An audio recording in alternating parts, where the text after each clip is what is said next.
The next thing is about, of course, oral sex. Not every woman is comfortable having somebody go down on her. It's actually quite nerve-wracking. So if you want to go down on your partner, she's not nervous about it. My advice is, again, don't start by having oral sex where you're kissing her internally. You know, start by kissing the area around the vulva, on the upper thighs, on the hips, on the lower stomach, just between the legs. Feel it, just smell it down there, whatever. It is so important to, like I said, approach it slightly more slowly. It's like as you get older, I've discovered, like, I love chocolate.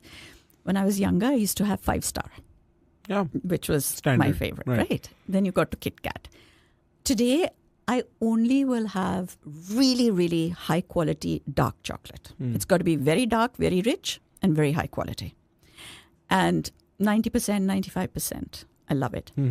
And I have learned that I have to eat it at room temperature.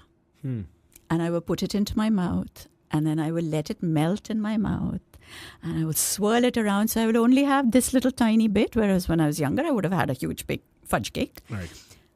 You learn to enjoy it. We call this sexual maturity.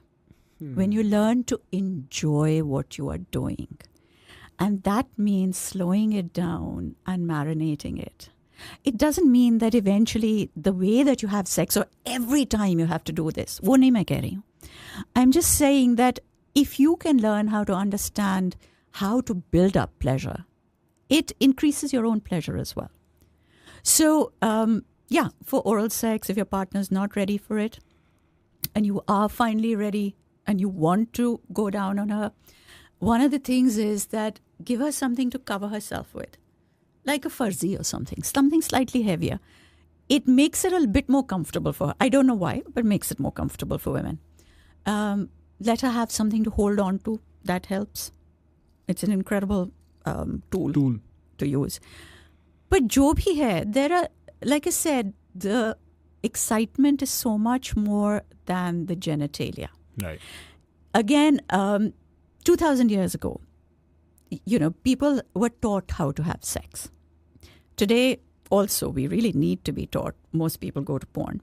So in those days, women were taught how to do a particular position by how pieces of jewelry, different pieces of jewelry moved on their body.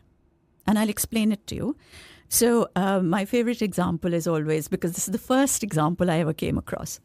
So if the woman was going to be on top, now if you watch this in porn, when the woman is on top, you see her bounce, bounce, bounce, bounce, bounce. We have approximately 22 to 24 G-spots inside the vagina. When you bounce, bounce, bounce, you miss every single one of them. There is no excitement for the woman, but it is very good for the camera, which is why they show it on porn.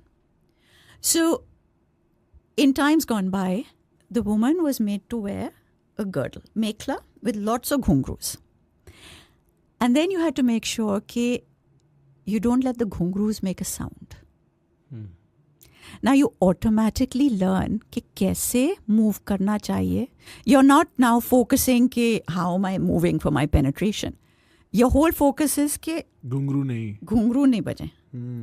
And that grinding movement and that slightly round and round is the right